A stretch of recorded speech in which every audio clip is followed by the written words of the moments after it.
So hi friends, hello ನಮಸ್ಕಾರ. ಎಲ್ಲರೂ ಹೆಂಗದಿರಪ್ಪ? ಎಲ್ಲರೂ ಆರಾಮದಿರ್ತೇಳಿ ಅಂದ್ಕೊಂಡು ಇವತ್ತಿನ ಒಂದು ವಿಡಿಯೋನ ಸ್ಟಾರ್ಟ್ ಮಾಡತ್ನು. ಸೊ ಫ್ರೆಂಡ್ಸ್, ಇವತ್ತಿನ ಒಂದು ವಿಡಿಯೋದ ಇಂಟೆನ್ಷನ್ ಬಂದುಬಿಟ್ಟು, ನೀವು ಒಬ್ಬರ ಯೂಟ್ಯೂಬರ್ ಆಗಿದ್ರಪ್ಪ ಅಂದ್ರೆ ನಿಮಗೊಂದು ಡೌಟ್ ಇರ್ತೈತಿ. ಎಲ್ಲರಿಗೂ ಗೊತ್ತಲ್ಲ, ಕೆಲವರಿಗೆ. ಸೊ ಫ್ರೆಂಡ್ಸ್, ಕೆಲವರಿಗೆ ಕೆಲವೊಂದು ಡೌಟ್ ಇರ್ತಾವೆ. ಆವತ್ತು ಡೌಟ್ ಬಂದುಬಿಟ್ಟು ಯಾವುದಪ್ಪ ಅಂದ್ರೆ, ಸೊ ಫ್ರೆಂಡ್ಸ್, ನೀವು ವಿಡಿಯೋನ ಅಂದ್ರೆ ನೀವು ಒಂದು ಚಾನಲ್ನ ಕ್ರಿಯೇಟ್ ಮಾಡಿ ಒಂದು ವರ್ಷ ಆಗಿರ್ಬೋದು ಅಥವಾ 2 ವರ್ಷ ಆಗಿರ್ಬೋದು ಅಥವಾ ಹೆಚ್ಚು ಆಗಿರ್ಬೋದು, ಕಮ್ಮಿನೂ ಆಗಿರ್ಬೋದು. ನೀವು ಚಾನಲ್ನ ಕ್ರಿಯೇಟ್ ಮಾಡಿ ಒಂದು 2-3 ವರ್ಷಕ್ಕೆ ನೀವು ವಿಡಿಯೋನ ಅಪ್ಲೋಡ್ ಮಾಡೋಕ್ಕೆ ಸ್ಟಾರ್ಟ್ ಮಾಡಿರ್ತೀರಿ. ಅಂದ್ರೆ ಒಂದು ವಿಡಿಯೋ 2 ವಿಡಿಯೋ ಹಂಗೆ 1 by 1 ಡೈಲಿ 1-2 ವಿಡಿಯೋ ಅಪ್ಲೋಡ್ ಮಾಡ್ಕೋತ ಬಂದುಬಿಟ್ಟಿರ್ತೀರಿ. ಯಾವಾಗಪ್ಪ ಅಂದ್ರೆ ಚಾನಲ್ ಕ್ರಿಯೇಟ್ ಮಾಡಿ 2 ವರ್ಷ 3 ವರ್ಷ ಆದಮೇಲೆ 1 ವರ್ಷನೂ ಆಗಿರ್ಬೋದು, ಇಲ್ಲತ್ತಲ್ಲ. ಆದರೆ ಜಾಸ್ತಿ 3-4 ವರ್ಷ ತೊಗೊಂಡಿರ್ತಾರೆ ಒಬ್ಬೊಬ್ರು ಚಾನಲ್ ಕ್ರಿಯೇಟ್ ಮಾಡಿ. ಅವ್ರಿಗೆ ಅದು ಗೊತ್ತಾಗಿರಂಗೆ ಚಾನಲ್ ಕ್ರಿಯೇಟ್ ಆಗಿದ್ದ.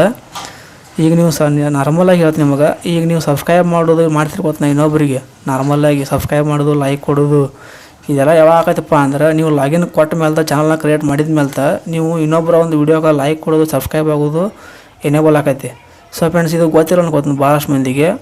ನಿಮಗೆ ಗೊತ್ತಿಲ್ಲದ ಚಾನಲ್ ಕ್ರಿಯೇಟ್ ಆಗಿರ್ತಾವೆ, ಹಂಗಾಗಿ ಹೇಳತ್ತೀನಿ. ಸೊ ಫ್ರೆಂಡ್ಸ್, ನೀವು ಚಾನಲ್ನ ಕ್ರಿಯೇಟ್ ಮಾಡಿ 2-3 ವರ್ಷಕ್ಕೆ ವಿಡಿಯೋನ ಅಪ್ಲೋಡ್ ಮಾಡ್ತಿದ್ರಿಪ್ಪ ಅಂದ್ರೆ ಏನಾರ ಮಾನಿಟೈಸೇಷನ್ಗೆ ಪೆಟ್ ಹಾಕೈತಿನ, ಮಾನಿಟೈಸೇಷನ್ ಆನ್ ಆಗೋದಿಲ್ಲ ಅಂತೇಳಿ ಕೆಲವೊಂದಿಷ್ಟು ಮಂದಿಗೆ ಡೌಟ್ ಇರ್ತಾವೆ. ಇವತ್ತಿನ ಒಂದು ವಿಡಿಯೋದಾಗ ನಿಮ್ಮ ಒಂದು ಡೌಟಿಗೆ ಕ್ಲಾರಿಟಿ ತೊಗೊಂಬರತ್ತೀನಿ. ವಿಡಿಯೋನ ಪೂರ್ತಿಯಾಗಿ ಪೇಷನ್ಸಿಂದ ನೋಡಿರಿ. ಮತ್ತು ಪೂರ್ತಿಯಾಗಿ ಪೇಷನ್ಸಿಂದ ನೋಡಿದ ಮೇಲೆ ವಿಡಿಯೋನ ಇಷ್ಟ ಆತಪ್ಪ ಅಂದರೆ ವಿಡಿಯೋಕ್ಕೆ ಒಂದು ಲೈಕ್ ಕೊಡಿರಿ, ಚಾನಲ್ಗೆ ಸಬ್ಸ್ಕ್ರೈಬ್ ಆಗಿರಿ.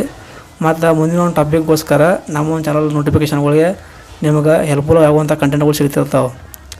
ಸೊ ಫ್ರೆಂಡ್ಸ್, ವಿಷಯಕ್ಕೆ ಬರೋನು, ಈ ಒಂದು ಬೆನಿಫಿಟ್ ಅಂದರೆ ಈ ಒಂದು ಪ್ರಾಬ್ಲಮ್ ಯಾವ ಬರ್ತೈತೋ ಇಲ್ಲೋ ಅಂತೇಳಿ ನೀವು ಮೊದಲಿಗೆ ಹೇಳಿಬಿಡ್ತೀನಿ ನಾನು.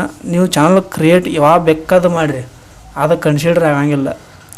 ಯೂಟ್ಯೂಬ್ನವ್ರ ಹೇಳ್ತಾರೋ ನೀವು ಚಾನಲ್ ಕ್ರಿಯೇಟ್ ಮಾಡಿದ ಲೆಕ್ಕಕ್ಕೆ ಹಿಡಿಯೋಂಗಿಲ್ಲ. ನೀವು ವಿಡಿಯೋ ಅಪ್ಲೋಡ್ ಮಾಡೋಕೆ ಏನು ಸ್ಟಾರ್ಟ್ ಮಾಡ್ತಿರ್ಲಿ ಅಲ್ಲಿಂದ ನೀವು ಯೂಟ್ಯೂಬರ್ ಹಾಕಿರಿ. ಚಾನಲ್ ಕ್ರಿಯೇಟ್ ಮಾಡಿ ಯೂಟ್ಯೂಬರ್ ಆಗಂಗಿಲ್ಲ. ನೀವು ವಿಡಿಯೋನ ಅಪ್ಲೋಡ್ ಮಾಡಿ ಯೂಟ್ಯೂಬರ್ ಹಾಕಿರಿ, ಅದನ್ನು ಹೇಳ್ಕೊತಾರೋ. ಮತ್ತು ನೀವು ವಿಡಿಯೋ ಅಪ್ಲೋಡ್ ಮಾಡ್ಕೊತ ಬಂದಾಗಿಂತ್ರೂ ನೀವು ಎಷ್ಟು ಸಬ್ಸ್ಕ್ರೈಬರ್ಸು, ಎಷ್ಟು ನೀವು ವಾಚ್ ಟೈಮ್ನ ಕಂಪ್ಲೀಟ್ ಮಾಡಿರಲಿ ಅದನ್ನು ವರ್ಷದ ಲೆಕ್ಕದಾಗ ಅಳಿತಾರೋ. ಅದು ಎಕ್ಸ್ಪೈರ್ ಆಗಿರ್ತೈತೆ ಅವಾಗದ. ಸೊ ಫ್ರೆಂಡ್ಸ್, ನೀವು 4000 ವಾಚ್ ಟೈಮ್ 1 ವರ್ಷದೊಳಗೆ ಮಾಡಿದ್ರಪ್ಪ ಅಂದ್ರೆ ನೀವು ಮಾನಿಟೈಸೇಷನ್ಗೆ ಎಲಿಜಿಬಲ್ ಹಾಕಿರಿ. ಯಾವುದೇ ಥರ ತೊಂದರೆ ಇರೋಂಗಿಲ್ಲ. ನೀವು ಲೀಗಲಾಗಿ ನಿಮ್ಮದಾದಂಥ ಓನ್ ಕಂಟೆಂಟ್ ಮಾಡಿದ್ರಪ್ಪ ಅಂದ್ರೆ ಎಲಿಜಿಬಲ್ ಹಾಕಿರಿ ನೀವು. ಸೊ ಫ್ರೆಂಡ್ಸ್, ಇದು 1 ಇಯರ್ ಡೌಟ. ಈ 1 ಇಯರ್ ಡೌಟ್ ಒಳಗೆ ಇನ್ನೊಂದು ಡೌಟ್ ಬರ್ತೈತೆ. ಏನಪ್ಪ ಅಂದ್ರೆ, ಈಗ ನಾವು ವಿಡಿಯೋನ ಅಪ್ಲೋಡ್ ಮಾಡಿರ್ತೀವಿ, 2-3 ವಿಡಿಯೋಗಳು ಅಪ್ಲೋಡ್ ಮಾಡಿರ್ತೀವಿ ಚಾನಲ್ ಕ್ರಿಯೇಟ್ ಮಾಡಿ. 1 ವರ್ಷ ಗ್ಯಾಪ್ ತೊಗೊಂಡಿರ್ತೀವಿ. ಅಂದ್ರೆ 1 ವರ್ಷ ಗ್ಯಾಪ್ ತೊಗೊಂಡಿರ್ತೀವಿ ಅಂದಮೇಲೆ ಆ 3 ವಿಡಿಯೋಗಳು ಎಷ್ಟಾರು ಹೊಡಿರುವಲ್ಲಕ್ಕವು. ಅವು ಹೊಡಿಯೋದು ವಾಚ್ ಟೈಮ್ ಹಂಗೆ ಇರ್ತೈತೋ ಎಲ್ಲೋ ಕೇಳ್ತಾರೆ ಭಾಳಷ್ಟು ಮಂದಿ. ಇದ್ರ ಬಗ್ಗೆ ನಾನು ಆಲ್ರೆಡಿ ಒಂದು ವಿಡಿಯೋದಾಗ ಹೇಳಿದ್ನಿ. ಆ ಒಂದು ವಿಡಿಯೋನ ಯಾರೆಲ್ಲ ಸ್ಕಿಪ್ ಮಾಡ್ಕೊತ ನೋಡ್ಯಾರೋ, ಏನು ಪೇಷನ್ಸಿಂದ ನೋಡ್ಯಾರೋ ಗೊತ್ತಿಲ್ಲ, ನೋಡಿರ್ತಾರೋ ಇಲ್ಲ ಕೇಳಿರ್ತಾರೋ. ಸೊ ಫ್ರೆಂಡ್ಸ್, ಇನ್ನೊಂದು ಸಲ ಹೇಳ್ತಾನು, ಯಾವುದೇ ವಿಡಿಯೋ ಇರಲಿ, ಎಷ್ಟೋ ಅದು ವ್ಯೂಸ್ ಮಾಡಲಿ, ಎಷ್ಟೋ ಅದು ವಾಚ್ ಟೈಮನ್ನು ಗೇನ್ ಮಾಡಲಿ, ಅದರ ಒಂದು ವ್ಯಾಲಿಡಿಟಿ ಎಲಿಮಿಟ್ ಇರ್ತಪ್ಪ ಅಂದ್ರೆ 1 ಇಯರ್ ಅದರದ್ದು ವ್ಯಾಲಿಡಿಟಿ. ಅಂದ್ರೆ ಈಗ ನೀವು ರೀಸೆಂಟಾಗಿ ಇವತ್ತು ತಾರೀಕು ಎಷ್ಟು, ಇದು ಸೆಪ್ಟೆಂಬರ್ 1ನೇ ತಾರೀಕು ಇರುತ್ತೆ ಲೆಕ್ಕಾಡಿನು. ಸೆಪ್ಟೆಂಬರ್ 1ನೇ ತಾರೀಕಿನಾಗ ನೀವು ಒಂದು ವಿಡಿಯೋ ಅಪ್ಲೋಡ್ ಮಾಡ್ತೀರಿ, ಅದು 1000 ವ್ಯೂಸ್ ತೆಗಿತೈತಿ, ಒಂದು 50-60 ವಾಚ್ ಟೈಮ್ ಅದು ಗೇನ್ ಮಾಡ್ತದೆ ತಿಳ್ಕೊರಿ. ಹಂಗೆ ಹೇಳತ್ತೆ ಒಂದು ಎಕ್ಸಾಂಪಲ್. ಅದೇನು ಆಗೋದಿಲ್ಲ, ಇಮೇಜಿನ್ ಆಗಿಲ್ಲ ಕಮೆಂಟ್ ಮಾಡೋಕೆ ಹೋಗ್ಬೇಡ್ರಿ. ಸುಮ್ಮನೆ ಒಂದು ಇಮ್ಯಾಜಿನ್ ಮಾಡ್ಕೊರಿ. ಸೆಪ್ಟೆಂಬರ್ 1ನೇ ತಾರೀಕು ನಾನು ಒಂದು ವಿಡಿಯೋ ಅಪ್ಲೋಡ್ ಮಾಡೀನಿ, ಅದು 50-60 ವಾಚ್ ಟೈಮ್ ಕಮೆಂಟ್ ಮಾಡ್ತಿ, ಅಂದರೆ ಗೇನ್ ಮಾಡ್ತಿ. ಅದು ನಾನು ನೆಕ್ಸ್ಟ್ ಇಯರ್ ಸೆಪ್ಟೆಂಬರ್ 2025 ಸೆಪ್ಟೆಂಬರ್ 1ನೇ ತಾರೀಕಿಗೆ ಅದು ಅಕಸ್ಮಾತ್ ಬಂದು ಹೋಗಿ ಚೆಕ್ ಮಾಡಿದ್ರಪ್ಪ ಅಂದ್ರೆ ನೀವು, ಅದು ಲೆಸ್ ಆಗಿರ್ತೈತಿ. ಎಲ್ಲಿ ಲೆಸ್ ಆಗಿರ್ತದಪ್ಪ ಅಂದ್ರೆ ಒಂದು ಯೂಟ್ಯೂಬ್ ಸ್ಟುಡಿಯೋನ ಓಪನ್ ಮಾಡಿ ನೋಡಿದ ಮೇಲೆ ಅಲ್ಲಿ ನೀವು ಡಾಲರ್ ಒಂದು ಸಿಂಬಲ್ ಕೊಟ್ಟಿರ್ತಾನಲ್ಲ ಅರ್ನ್ ಅಂತೇಳಿ, ಅಲ್ಲಿ ಅದು ಲೆಸ್ ಅಂತ ತೋರಿಸ್ತೈತಿ. ಒಳ್ಳೆ 0 ಅಂತೇಳಿ ಬರೋದು ವಾಚ್ ಟೈಮ್. ಯಾಕಪ್ಪ ಅಂದ್ರೆ ನೀವು 1 ವರ್ಷ ಟೈಮ್ ತೊಗೊಂಡಿರ್ತೀರಿ, ಒಂದೇ ವಿಡಿಯೋ ಅಪ್ಲೋಡ್ ಮಾಡಿರ್ತೀರಿ ಅಂದಮೇಲೆ ಅದ್ರ ಪಾಡಿಗೆ ಅದು ಎಷ್ಟು ತೊಗೋಬೇಕಲ್ಲ ಅದು ತೊಗೊಂಡಿರ್ತೈತಿ. ನಡುವೆಲ್ಲರೂ ಓಡಿದ್ರೂ ನಡುವಿನ ತೊಗೋದೈತಿ. ಆದರೆ ಸೆಪ್ಟೆಂಬರ್ ದಿನದಾಗಿಂದು ಲೆಸ್ ಆಕೈತಿ. ಸೆಪ್ಟೆಂಬರ್ 2ನೇ ತಾರೀಕಿಂದ ಅದು ಏನು ಕಲೆಕ್ಟ್ ಮಾಡ್ಕೋತ ಬಂದಿರ್ತಿರಲಿ, ಏನು ಅರ್ನ್ ಮಾಡ್ಕೋತ ಬಂದಿರ್ತಿರಲಿ ವಾಚ್ ಟೈಮ್, ಅದು ಮಾತ್ರ ಅದರಲ್ಲಿ ಶೋ ಅಪ್ ಆಕೈತಿ. ಸೊ ಫ್ರೆಂಡ್ಸ್, ನಿಮಗೆ ಇಲ್ಲಿ 2ನೇ ಒಂದು ಡೌಟಿಗೆ ಕ್ಲಾರಿಟಿ ಸಿಗೋದೇ ತಿಳ್ಕೊತೀನಿ.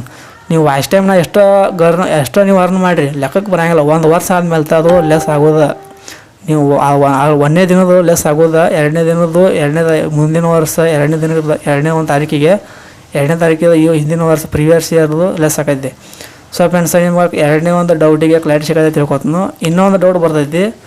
ಈಗ ಅನ್ಎಕ್ಸ್ಪೆಕ್ಟೆಡ್ ಆಗಿ ನಾವು ಈಗ ವಿಡಿಯೋ ಹಾಕೋದನ್ನ ಸ್ಟಾಪ್ ಮಾಡಿದ್ವಿಪ್ಪ. ಈಗ ಕೆಲವು ಮಂತ್ಸ್ ಆಗಿರ್ಬೋದು, ಕೆಲವೊಂದಿಷ್ಟು ಇಯರ್ಸ್ ಆಗಿರ್ಬೋದು, ನಮಗೆ ಯೂಟ್ಯೂಬ್ದವ್ರು ಏನಾರ ಕಂಡೀಷನ್ ಕೊಡ್ತಾರನ ಅಂದ್ರೆ ರಿಪೋರ್ಟ್ ಮಾಡ್ತಾರನ ವೀಡಿಯೋನ ಅಪ್ಲೋಡ್ ಮಾಡಿರಿ ಅಂತೇಳಿ. ಹೌದು ಫ್ರೆಂಡ್ಸ್, ಇಲ್ಲ ಅಂತಲ್ಲ. ನಿಮ್ಮ ಒಂದು ಜಿಮೇಲ್ಗೆ ಒಂದು 2-3 ಮೇಲ್ ಕಳಿಸ್ತಾರೆ ಅವರು. ಅಂದ್ರೆ ಅಲರ್ಟ್ ಆಗಿರಿ, ವೀಡಿಯೋ ಅಪ್ಲೋಡ್ ಮಾಡ್ಕೊತ ಬರ್ರಿ ಅಂತೇಳಿ. ಅಂದ್ರೆ ವೀಡಿಯೋಗಳನ್ನ ಅಪ್ಲೋಡ್ ಯಾಕೆ ಸ್ಟಾಪ್ ಮಾಡಿರಿ, ವೀಡಿಯೋಗಳನ್ನ ಅಪ್ಲೋಡ್ ಮಾಡ್ಕೊತ ಬರ್ರಿ, ನಿಮ್ಮೊಂದು ವಾಚ್ ಟೈಮ್ ಡಲ್ ಆಗತೈತಿ, ಮತ್ತು ನಿಮ್ಮೊಂದು ಮಾನಿಟೈಸೇಷನ್ ಏನಾರು ಆನ್ ಆಗಿತ್ತಪ್ಪ ಅಂದ್ರೆ ಅದನ್ನು ನಾವು ಡಿಮಾನಿಟೈಸೇಷನ್ ಮಾಡ್ತೀವಿ ಅಂತೇಳಿ ಕೆಲವೊಂದಿಷ್ಟು ಅಲರ್ಟ್ ಆಗುವಂಥ ಮೆಸೇಜ್ಗಳನ್ನ ಕಳಿಸ್ತಾರೆ. ಅವನ್ನ ನಾವು ನೆಗ್ಲೆಕ್ಟ್ ಮಾಡಿದಪ್ಪ ಅಂದ್ರೆ ಆಟೋಮೆಟಿಕ್ಲಿ ಏನಾಗತ್ತಪ್ಪ ಅಂದ್ರೆ ಡಿಮಾನಿಟೈಸೇಷನ್ ಆಗೈತಿ. ನಿಮ್ಮ ಚಾನಲ್ ಮಾನಿಟೈಸೇಷನ್ ಆನ್ ಆಗಿತ್ತಪ್ಪ ಅಂದ್ರೆ ಅದು ಡಿಮಾನಿಟೈಸೇಷನ್ ಆಗೈತಿ, ಡಿಸೇಬಲ್ ಮಾಡ್ತಾರೆ. ಯಾಕೆ ಮಾಡ್ತಾರಪ್ಪ ಅಂತೇಳಿ ಕೇಳ್ಬೋದು ನೀವು. ಅವರು ಮೇಲ್ ಕಳಿಸಿರ್ತಾರೆ ಅಂದಮೇಲೆ ಅದಕ್ಕೆ ರೆಸ್ಪಾನ್ಸ್ ಮಾಡ್ಬೇಕು ನೀವು. ವಿತಿನ್ 24 hours ಒಳಗೆ ರೆಸ್ಪಾನ್ಸ್ ಅನ್ನೋದು ಮಾಡಲಿಲ್ಲಪ್ಪ ಅಂದ್ರೆ ಹಿಂಗೆ ಅವ್ರು 2-3 ಮೇಲ್ ಕಳಿಸ್ತಾರೆ. 2-3 ಮೇಲ್ಗೂ ಇದೇ ಥರ ನೀವು ನೆಗೆಟಿವ್ ಆಗಿ ನೀವು ಅವ್ರಿಗೆ ರಿಪ್ಲೈ ಮಾಡ್ಲಾರ್ದಾಗ ಗಪ್ಪಿದ್ರಿಪ್ಪ ಅಂದ್ರೆ, ನೆಗೆಟಿವ್ ಆಗಿದ್ರಿಪ್ಪ ಅಂದ್ರೆ ನಿಮ್ಮ ಒಂದು ಚಾನಲ್ಗೆ ನೀವು ಓನರ್ಶಿಪ್ ಅನ್ನೋದು ಇಲ್ಲ. ನೀವು ಈಗ ವಿಡಿಯೋ ಅಪ್ಲೋಡ್ ಮಾಡತ್ತಿಲ್ಲ, ನೀವು ಯೂಟ್ಯೂಬರನ್ನು ಬಿಟ್ಟರೆ ಚಾನಲ್ ಅಪ್ಲೋಡ್ ಮಾಡು, ವಿಡಿಯೋ ಅಪ್ಲೋಡ್ ಮಾಡೋದನ್ನ ಬಿಟ್ಟರೆ ಅಂತೇಳಿ ತಿಳ್ಕೊಂಡು ಡಿಮಾನಿಟೈಸೇಷನ್ ಮಾಡ್ತಾರೆ. ಮತ್ತು ನಿಮ್ಮ ಒಂದು ವಿಡಿಯೋಗಳು ಏನು ಮತ್ತು ನೀವು ಫುಲ್ ಹಾರ್ಡ್ ವರ್ಕ್ ಮಾಡೋದಾಗೈತೆ ನೀವು. ಸೊ ಫ್ರೆಂಡ್ಸ್, ಅದು 12 ಕಾರಣ ಇರ್ತಾವೆ, ಇಲ್ಲ ಅನ್ನಂಗಿಲ್ಲ. ನಿಮ್ಮದು ಪರಿಸ್ಥಿತಿ ಇರ್ತಾವೆ, ಏನೇನೋ ಎಮರ್ಜೆನ್ಸಿ ಸಿಚುವೇಶನ್ ಅಂತೇಳಿ ಪ್ರಾಬ್ಲಮ್ಸ್ ಇರ್ತಾವೆ, ಇಲ್ಲ ಅನ್ನಂಗಿಲ್ಲ. ಆದ್ರೆ ನೀವು ಯೂಟ್ಯೂಬ್ದವ್ರಿಗೆ ಮೇಲಿಗೆ ರೆಸ್ಪಾಂಡ್ ಮಾಡಲಿಲ್ಲಪ್ಪ ಅಂದ್ರೆ ಅದನ್ನು ಏನು ಮಾಡೋಕ್ಕೆ ಬರೋಂಗಿಲ್ಲ. ಅವರು ಏನು ಮಾಡ್ಬೇಕಂತ ಮಾಡ್ತಾರೆ ನೆಕ್ಸ್ಟ್ ಆ್ಯಕ್ಷನ್ನ. ಸೊ ಫ್ರೆಂಡ್ಸ್, ಈ ಥರ ನೀವು ಕೆಲವೊಂದಿಷ್ಟು ಡೌಟ್ಗಳನ್ನ ಇಟ್ಕೊಂಡಿದ್ರಪ್ಪ ಅಂದ್ರೆ ಇವತ್ತಿನ ಒಂದು ವಿಡಿಯೋದಾಗ ಕ್ಲಾರಿಟಿ ಸಿಕ್ಕತ್ತೆ ತಿಳ್ಕೊಂಡು, ಇನ್ನೂ ಹೆಚ್ಚಿನ ಡೌಟ್ ಏನಾರು ಇದ್ದಪ್ಪ ಅಂದ್ರೆ ಮುಂದಿನ ಒಂದು ವಿಡಿಯೋದಾಗ ಕ್ಲಾರಿಟಿ ತೊಗೊಂಬರ್ತಾನು. ಸೊ ಫ್ರೆಂಡ್ಸ್, ಕಮೆಂಟ್ ಮಾಡ್ತಾ ಬರ್ರಿ. ಇದು ನಾನು ಕಮೆಂಟ್ ಮಾಡಿದ್ದಕ್ಕೆ ಹೇಳತ್ತಿಲ್ಲ.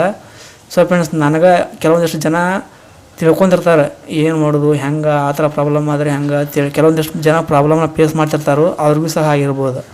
ಸೊ ಫ್ರೆಂಡ್ಸ್, ಎಲ್ಲರಿಗೂ ಕೂಡ ಯೂಸ್ಫುಲ್ ಆಗುವಂಥ ಕಂಟೆಂಟ್ ಐತದ, ಎಲ್ಲ ಕಡೆ ಶೇರ್ ಮಾಡಿರಿ, ಎಲ್ಲರಿಗೂ ಕೂಡ ಯೂಸ್ಫುಲ್ ಆಗಲಿ.